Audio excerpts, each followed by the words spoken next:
Si je vous disais que cet Expendables 4 contient un secret de fabrication qui explique tout, je vous en parle tout de suite, mais on commence comme d'habitude, quelques images et après on se retrouve. Allez, c'est parti. On fait tout péter. Envole-toi, bébé! Amène-toi. Film réalisé par Scott Vogt, réalisateur de Need for Speed. Un film pas très marquant, il a fait 2-3 autres films, mais on va pas se mentir, c'est pas un mec qui a fait une carrière qui nous fait bim dans la gueule, on se dit ah ouais, lui à ce film, ouh là là, lui sur Expendables, ça peut le faire, etc. On va pas se mentir, de base, c'est pas ce qui rassure le plus, voilà. C'est Expendables 4, je ne sais pas vous, moi, quand j'ai vu la bande-annonce, j'ai fait ah, pas les roufs, ah, pas les roufs, ça a pas les roufs du tout, hein. Mais il faut prendre du recul, parce que ça, déjà, c'est mon point de vue, c'était peut-être pas le vôtre, ça dépend évidemment de ce que vous attendez d'un Expendables, parce que déjà, Expendables, c'est compliqué, hein, c'est un contrat qu'on passe avec ce film, mais quel type de contrat est-ce que l'on passe? Est-ce qu'on veut voir un film fun, décérébré, avec des anciennes gloires qui viennent et qui mitraillent à tout va? Moi, il me semble que c'est un peu le contrat qu'on passe avec ce film. Le 2 est pour moi celui qui le faisait le mieux. Le 3, on commence à nous mettre d'autres acteurs qui peut-être se voulaient être une espèce de relève. Finalement, il n'y a pas vraiment eu de relève dans le cinéma d'action, parce que le cinéma d'action en tant que tel, à l'ancienne, n'existe plus sous cette forme-là en tout cas. Hein. Donc c'est un peu difficile. Est-ce que ils auraient dû miser encore sur les anciens? Moi, je pense que oui, le côté nostalgique et tout ça, mais bon, voilà. Dans ce film, on avait l'impression d'être dans la suite du 3, c'est-à-dire avec des acteurs connus, hein, c'est pas qu'il n'y a pas de casting, mais qui ne représentent pas forcément la fine fleur du cinéma d'action. Ainsi, dans celui-là, pas de Bruce Willis, pas de Schwarzenegger, par exemple. Alors, on a évidemment Stallone qui est toujours là, on a Jason Statham qui est là, et qui a le rôle principal. Et ça, c'est important. Stallone a déclaré que ce film était le premier d'une nouvelle trilogie. Enfin, il espérait, évidemment, en fonction des résultats du film au box-office.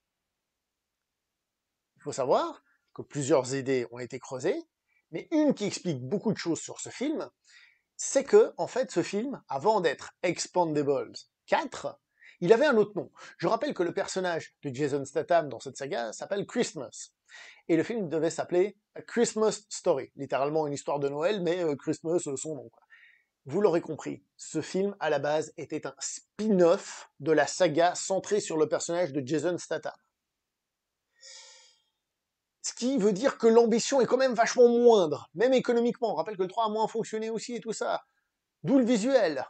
D'où les rumeurs qui disent que Stallone n'apparaît qu'au début du film et qu'il meurt. Je vais pas vous dire ce qui se passe, mais quand toutes ces pièces de puzzle se mettent en place, on dit « Ah ouais, ouais. » Mais encore ça, finalement, on s'en fout. L'important, c'est qu'il y ait du fun et qu'il y ait de l'action. Alors, tout d'abord, le casting, comme je vous ai dit, il est connu, mais pour moi, il y a des petits soucis qui étaient déjà présents dans le premier Expendables. Par exemple, on a Randy Couture. Randy Couture, c'est un combattant de MMA, de l'UFC, que j'aime beaucoup, hein, d'ailleurs, en tant que combattant. En tant qu'acteur, je crois que sa carrière d'action man ou autre, c'est pas ce qu'il y a de plus percutant sur Terre. Donc oui, j'aime bien le combattant, oui, il est peut-être plus connu aux États-Unis que chez nous, mais de là à le mettre au même niveau qu'une autre star de cinéma d'action, j'ai un peu de peine. Donc, c'est un peu ce syndrome-là qui est encore plus présent dans ce film, c'est-à-dire on va nous mettre des acteurs connus, et pas forcément des acteurs de films d'action. Ainsi, on a 50 Cent, qui est un acteur très correct, hein, comme on l'a déjà pu voir, qui est là. On a Megan Fox, niveau film d'action, je crois qu'on a vu plus. Alors, on va pas se mentir, hein, elle parsème le film de beaucoup de plastique, et c'est très bien, elle fait ça. Je suis pas sûr que d'ailleurs que ça concorde avec certaines visions 2023, hein, même si elle fait une femme badass et tout. Je suis pas certain, je sais pas, je laisse juger les gens. À la base, c'est un truc gros bras, donc un truc un peu pour les mecs à l'ancienne, donc voir une jolie femme, c'est pas un souci. Je vous laisse juge de tout ça. On retrouve, heureusement, quelqu'un comme Dolph Lundgren, qui est quand même là aussi pour faire « Coucou, je suis là », un peu les anciens. Voilà quoi. Casting donc, plus, ce n'est plus, j'ai envie de dire, un musée de cinéma d'action des années 80-90, mais c'est plus une espèce de Ocean's Eleven du cinéma d'action, c'est-à-dire on a des stars qui font de l'action, mais que c'est pas forcément des stars d'action. Je suis assez clair là-dessus, parce que je m'embrouille moi-même. Le problème principal du film, il y en a beaucoup, mais comme je vous ai dit, c'est un spin-off, et on sent un énorme côté DTV. On sent un énorme côté DTV. Attention, DTV de luxe, hein, les acteurs, faut les payer, hein. Donc le budget, il passe hein, aussi dans les acteurs.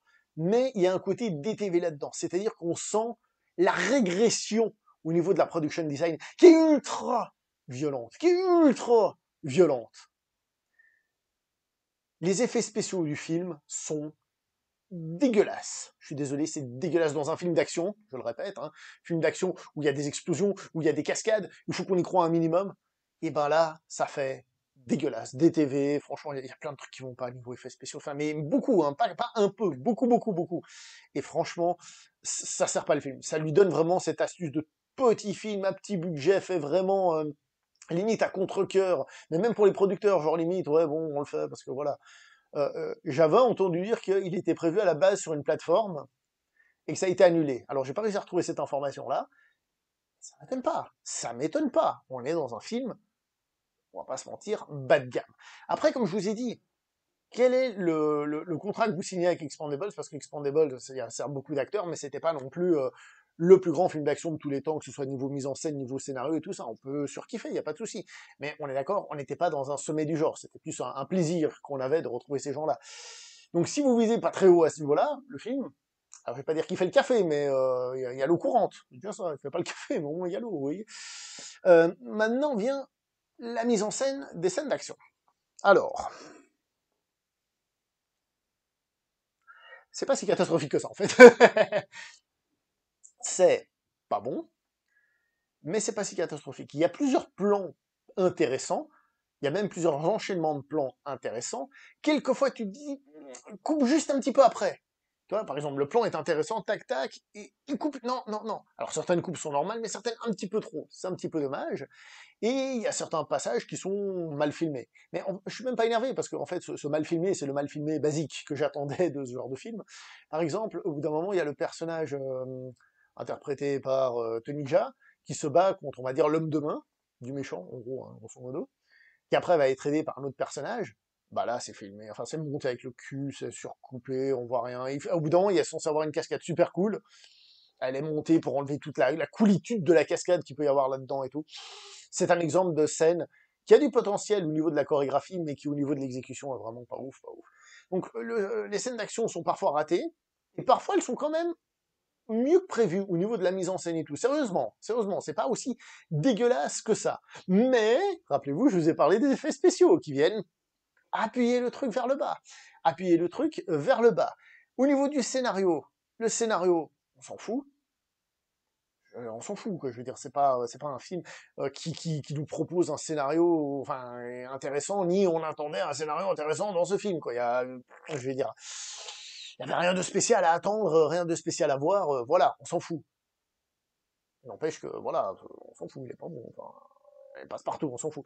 Et à la fin, je vous dis rien, mais à la fin, si vous faites pas un facepalm en mode, non mais t'es sérieux là? Non mais t'es sérieux là? Mais tu te fous de ma gueule? Là j'ai les lunettes, c'est pour ça que je le fais là. Non, c'est... Je veux dire, non mais t'es sérieux là? Non mais t'es sérieux là? Si vous vous dites pas ça à la fin, pour moi il y a un souci.